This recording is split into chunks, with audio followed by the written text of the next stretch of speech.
بسم اللہ الرحمن الرحیم۔ السلام علیکم۔ اعوذ باللہ من الشیطان الرجیم۔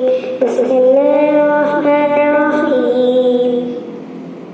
يسألك يا من هو الله الذي لا إله إلا هو الرحمن الرحيم الملك القدوس السلام المؤمن المهيمن العزيز الجبار المتكبر الخالق البارئ المصور الغفار القهار الوهاب الزكاة العليم القابض الباسط الخافي الرافع المعز المعزز السميع الحكم اللطيف الخبير العلي الكبير المقسم المقنين الحي القيوم والجلال والإكرام الرفيع اللهم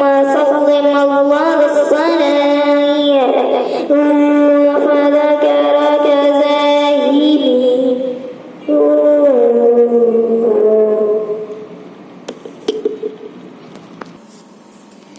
اعوذ باللہ من الشیطان الرجیم۔ بسم اللہ الرحمن الرحیم۔ ہم اپنی کلاس کو لے کے آئے ہیں اور ہمارے بچے سلام کریں گے۔ السلام علیکم۔ اور اعوذ باللہ من الشیطان الرجیم، بسم اللہ الرحمن الرحیم۔ السلام علیکم ورحمۃ اللہ وبرکاتہ۔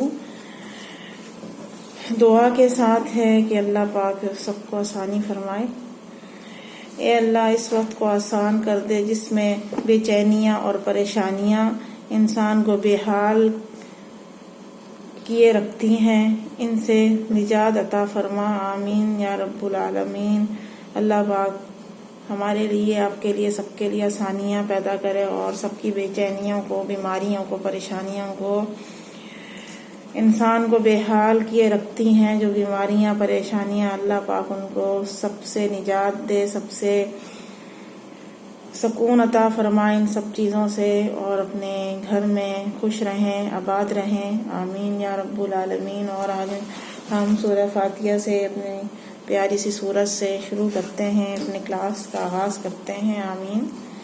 اعوذ باللہ من الشیطان الرجیم، بسم اللہ الرحمن الرحیم۔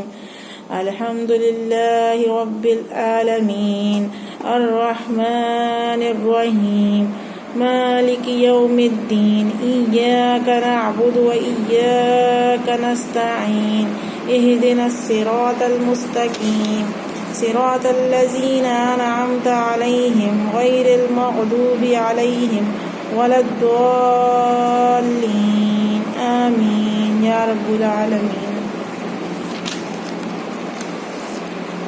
اور آج ہم عبدالاحد سے سوال کریں گے کہ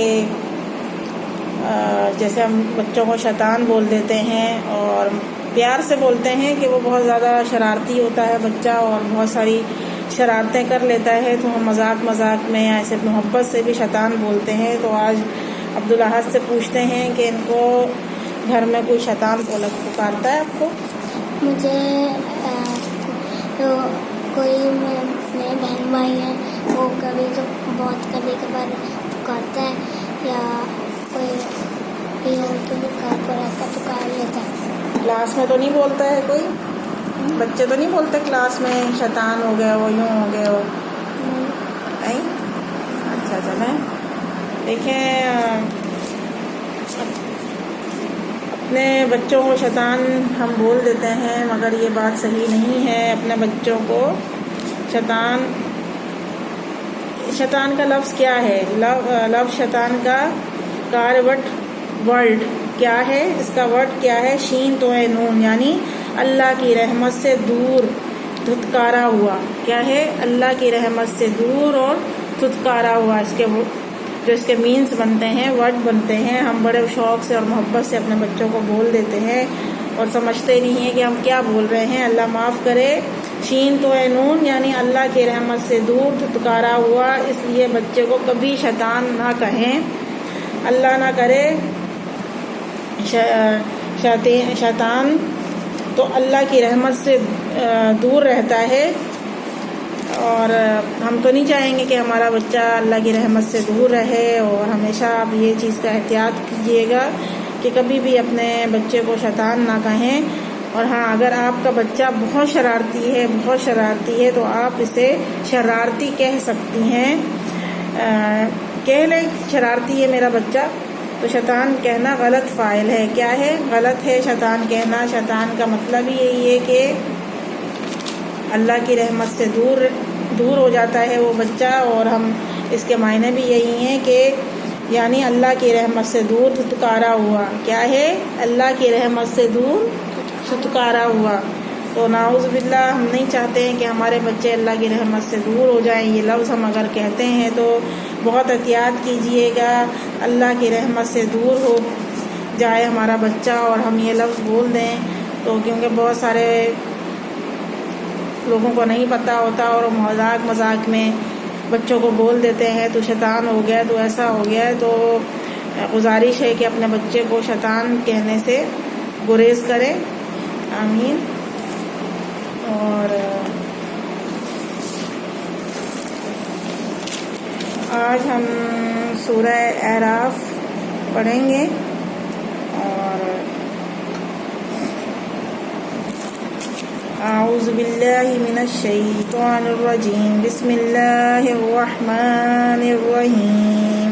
فلما آتاهما صالحا جعل له شركاء فيما آتاهما فتعالى الله عما يشركون.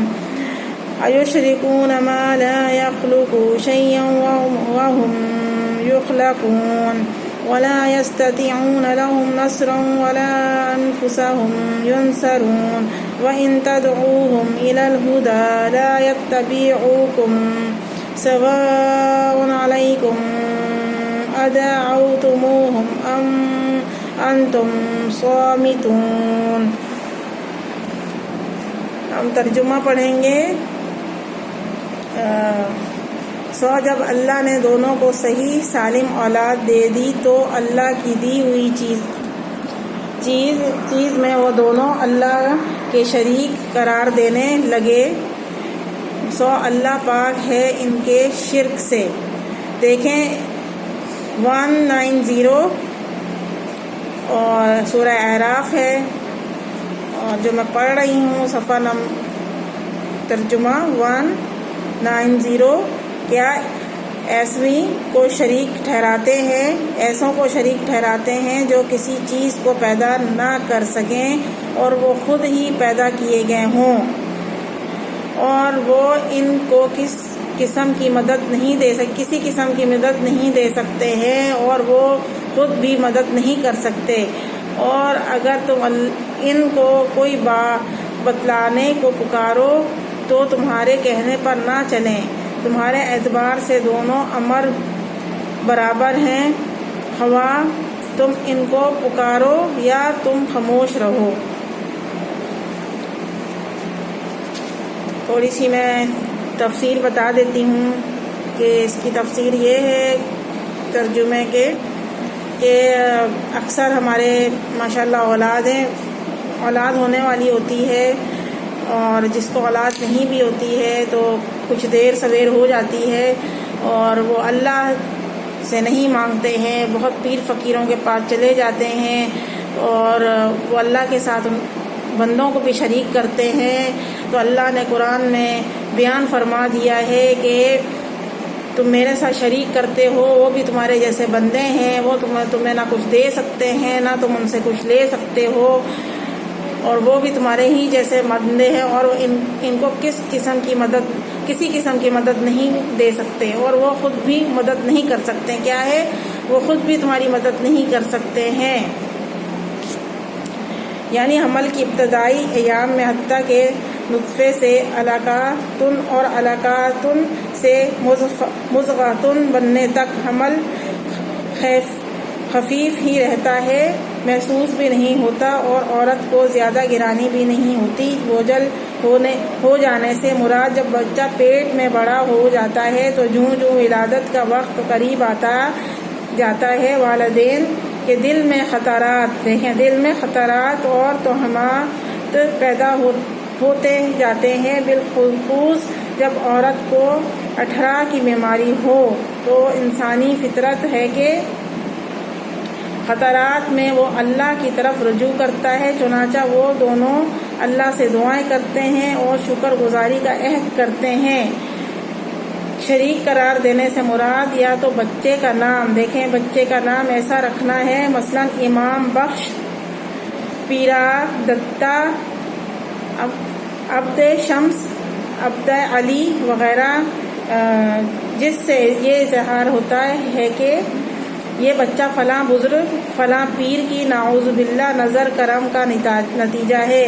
دیکھیں اکثر لوگ ایسے نام رکھ لیتے ہیں جہاں سے وہ منت مراد مانگتے ہیں اور وہ سمجھتے ہیں ان کی وجہ سے ہمیں یہ حمل ٹھہر گیا، تو ایسا کچھ نہیں ہے۔ میرا رب پیدا کرنے والا ہے، اس بندے کو بھی جو ولی بنا ہے، اگر وہ ولی ہے اور پیر ہے، اس کو بھی ہمارے رب نے پیدا کیا ہے، ہمیں بھی اپنے رب نے پیدا کیا ہے۔ تو اللہ نے کیا فرمایا ہے قرآن میں، شریک قرار دینے سے مراد یا تو بچے کا نام ایسا رکھنا ہے، مثلا امام بخش، پیرا دتا، عبد شمس، عبد علی۔ تو کیا ہے یہ مطلب ہم یہ اللہ پاک نے قرآن میں بیان کیا ہے کہ وہ اس چیز کی اور اس پیر کی نام اس میں شامل کر دیتے ہیں کہ پیرا دتا ہے اور پیرا دتا، عبد شمس، عبد علی وغیرہ، تو نعوذ باللہ اس پیر کی نظر کرم کا نتیجہ ہے، یا پھر اپنے اس عقیدے کا اظہار کریں کہ ہم فلاں بزرگ یا فلاں قبر پر گئے تھے جس کے نتیجے میں یہ بچہ، دیکھیں میں نے پہلے ہی آپ نے بتا دیا تھا کہ ہم فلاں قبر فلاں اس پہ گئے ہیں اور ہمیں یہ بچہ پیدا ہو گیا ہے، اس پیر کی نظر ہے، اور پتہ نہیں کیا کیا جا کے وہاں منتیں کرتے ہیں، اللہ معاف کرے۔ جو پہلے کی عورتیں ہوتی ہیں، اب بھی ہو رہا ہے یہ، کیونکہ جب آپ لوگ قرآن نہیں پڑھو گے، قرآن کے معنی نہیں پڑھو گے، قرآن کو ترجمے سے نہیں پڑھو گے، تو میں کہتی ہوں کہ آپ پورا کاغذ ہو، آپ کو کچھ بھی پتہ نہیں ہے دنیا میں آپ آئے کیوں ہو، تو بہت ضروری ہے جو بندہ نہیں جانتا ہے ان چیزوں کو تو آپ ضرور ان کو قرآن پڑھ کر سنائیں، اللہ کا بیان سنائیں کہ وہ کتنی غلطی پر ہیں۔ اور قبر پر لے جا کر یہ کیا، یا کسی مردہ کے نام کی نظر نیاز دے، یا بچے کو کسی قبر پر لے جا کر اس کا ماتھا وہاں ٹاکے، کیونکہ ماتھا جا کے بچے کا بھی سجدہ کرتے ہیں اور خود بھی ٹیکتے ہیں ماتھا، تو اللہ تعالیٰ نے کیا فرمایا ہے قرآن میں، یا بچے کو کسی قبر پر لے جا کر اس کا ماتھا وہاں ٹکائے کہ ان کی طفیل بچہ ہوا ہے۔ یہ ساری صورتیں اللہ کو شریک ٹھہرانے کی ہیں جو بدقسمتی سے مسلمان عوام میں بھی عام ہے۔ صحیح بات ہے، گلی گلی میں جا کے دیکھ لیں، مزاریں ہیں اور مزار میں یہی چلتا رہتا ہے کہ کسی کی شادی نہیں ہو رہی ہے اور کسی کی اولاد نہیں ہو رہا ہے، وہ جیسے کوئی سفر پہ نہیں جا پا رہا ہے۔ بھائی یہ سب اللہ کے کام ہیں اور ہماری بہتری کے لیے اگر اللہ پاک ہمیں اولاد بھی کچھ سالوں بعد دیتا ہے تو اللہ سے مانگتے رہیں، اللہ سے مانگتے رہیں۔ میرا رب ضرور عطا فرماتا ہے جو ہمارے حق میں بہتر ہوتا ہے، وہ اللہ پاک جانتا ہے اور ہمیں عطا فرماتا ہے۔ آپ نہ کریں ایسی حرکتیں کہ میرے رب کے ساتھ آپ کسی کو اپنے رب کے ساتھ شریک کر دیتے ہیں، اور کتنی بڑی بات ہے کہ اللہ پاک نے قرآن میں بھی بیان کر دیا ہے۔ مسلمان عوام نے بھی کمی، اگلی آیات میں اللہ تعالیٰ شرک کی تردید فرما رہا ہے، یعنی تمہاری بتلائی ہوئی بات پر عمل نہیں کریں گے، اور ایک دوسرا فہم اس کا یہ ہے کہ اگر تم ان سے رشدو ہدایت طلب کرو تو وہ تمہاری بات نہیں مانیں گے، نہ تمہیں کوئی جواب ہی دیں گے۔ تو صحیح بات ہے کہ اگر ہم سے کوئی ایسی بات کہہ دیں کہ نہ تو ہمیں جواب دیں گے نہ وہ کچھ کر سکتے ہیں ہمارے لیے، تو کیا ہے، ان الذین تدعون من دون اللہ عباد امثالکم فادعوهم فليستجيبوا لكم إن كنتم صادقين ألهم أرجل يمشون بها أم لهم أيدي يبطشون بها أم لهم عين يبصرون بها أم لهم آذان يسمعون بها قل ادعوا شركاءكم ثم كيدوني فلا تنظرون. تو اس کا ترجمہ ہے واقعی تم اللہ کو چھوڑ کر جن کی عبادت کرتے ہو وہ بھی تم ہی جیسے بندے ہیں، سو تم ان کو پکارو پھر ان کو چاہے کہ تمہارا گناہ کہنا کر دے اگر تم سچے ہو. کیا ان کے پاؤں ہیں جن سے وہ چلتے ہوں، یا ان کے ہاتھ ہیں جن سے وہ کسی چیز کو تھام سکیں، یا ان کی آنکھیں ہیں جن سے وہ دیکھتے ہوں، یا ان کے کان ہیں جن سے وہ سنتے ہوں. آپ کہہ دیجئے تم اپنے سب شرکا کو بلا لو، پھر بھی میری ضرور رسانی کی تدبیر کرو، پھر مجھ کو ذرا مہلت مت دو. ان ولی اللہ الذی نزل الکتاب وہو یتولی الصالحین، یقیناً میرا مددگار اللہ تعالیٰ ہے جس نے یہ کتاب نازل فرمائی اور وہ نیک بندوں کی مدد کرتا ہے. اور تم جن لوگوں کی اللہ کو چھوڑ کر عبادت کرتے ہو وہ تمہاری کچھ مدد نہیں کر سکتے اور نہ وہ اپنی مدد کر سکتے ہیں.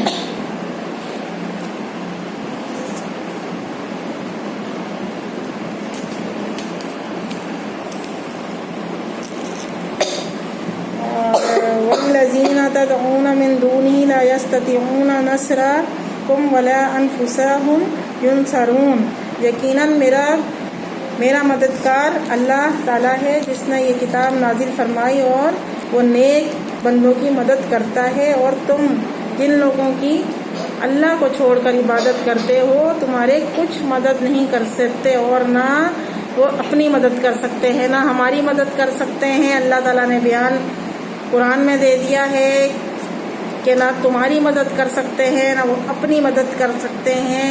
یقیناً میرا مددگار کون ہے؟ اللہ ہے. اور اللہ پر یقین کریں جس نے یہ کتاب نازل فرمائی اور نیک بندوں کی مدد کرتا رہتا ہے، جو نماز پڑھتے ہیں، قرآن پڑھتے ہیں اور اللہ کے راستے میں چلتے ہیں اور لوگوں کو بیان کرتے ہیں اور بیان سناتے ہیں اللہ پاک کا. اللہ پاک ان کے ساتھ ہے، ان کی مدد کرتا رہتا ہے اور ان کو کبھی نہیں بھٹکنے دیتا ہے. اور تم جن لوگوں کو اللہ کو چھوڑ کر عبادت کرتے ہو وہ تمہارے کچھ مدد نہیں کر سکتے ہیں. کیا نہیں کر سکتے ہیں؟ وہ ہماری کچھ مدد نہیں کر سکتے اور نہ وہ اپنی مدد کر سکتے ہیں، نہ کیونکہ وہ بندے ہیں اللہ کے بنائے ہوئے. نہ اللہ نے ہی ان کو پیدا کیا ہے، اللہ نے ہمیں پیدا کیا، وہ ہمارے جیسے ہی بندے ہیں، تو کیا وہ آپ کی مدد کریں گے؟ یعنی اگر تم اپنے دعوے میں سچے ہو کے یہ تمہارے مددگار ہیں تو ان سے کہو کہ میرے خلاف تدبیر کریں. جو اپنی مدد آپ کرنے پر قادر نہ ہوں وہ بھلا دوسروں کی مدد کیا کریں گے؟ صحیح بات ہے، وہ دوسروں کی مدد کیا کریں گے جو خود محتاج ہوئے دوسرے کا، بھلا اس سے مدد کا مانگنا کیا ہے؟ وہ تو ہمارے اللہ ہی کی محتاج ہے، وہ بھی اللہ سے مانگتا ہے، ہم بھی اللہ سے مانگتے ہیں. نہ کریں اللہ کو کسی کے ساتھ شریک، اور اللہ اکیلا ہے، اللہ وحدہ لا شریک لہ ہے. اور اللہ پاک ہمیں سب کو اللہ کے ساتھ شرک کرنے سے بچائے اور شرک کے کاموں سے بچائے. اور جو لوگ مزاروں پہ جاتے ہیں اور اللہ کے ساتھ شرک کرتے ہیں، اور اللہ پاک نے قرآن میں بتا دی ہے، سورہ اعراف ہے اور میں نے ابھی آپ کو بیان بھی سنایا ہے. اور شروع کی آیت میں نے جو پڑھی تھی 190 ہے پہلا آیات، اور پھر میں نے دوسری صفحہ یہ جو پڑھا ہے اس میں ہے 195 اور 194، اس میں سب لکھا ہوا ہے، سورہ اعراف ہے. اور قال الملأ 9واں پارہ ہے. اللہ پاک نے سب ماشاءاللہ سب ہم نے ابھی پڑھا ہے اور آپ بھی پڑھیے گا. اور اللہ کے ساتھ کسی کو شریک کرنا کتنا بڑا گناہ ہے. اور یہ جو ابھی نام بھی ہم نے بتائے ہیں کہ پیر پیر کر کے جو نام رکھتے ہیں لوگ، تو ایسا مت کرے. اللہ کے ناموں سے نام رکھیں، نبی کے ناموں سے نام رکھیں.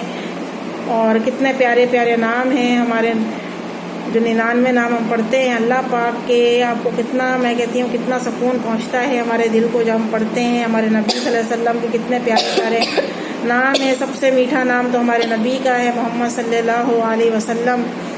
تو آپ محمد سے لے کر رکھیں نام، عبد الرحمن سے رکھے نام، عبد الرؤوف سے رکھے نام. تو بہت سارے نام ہیں. تو اللہ کے ساتھ کسی کو شریک نہ کریں. میرے رب کے پیارے پیارے نام ہیں، میرے نبی کے پیارے پیارے نام ہیں. تو اللہ کے ساتھ آپ کسی کو شریک نہ کریں، اور اللہ پاک سب کو شرک سے بچائے. آمین یا رب العالمین. اور میری طرف سے اللہ حافظ. اللہ حافظ. لائک کیجیے، سبسکرائب کیجیے، یہ تو اللہ حافظ.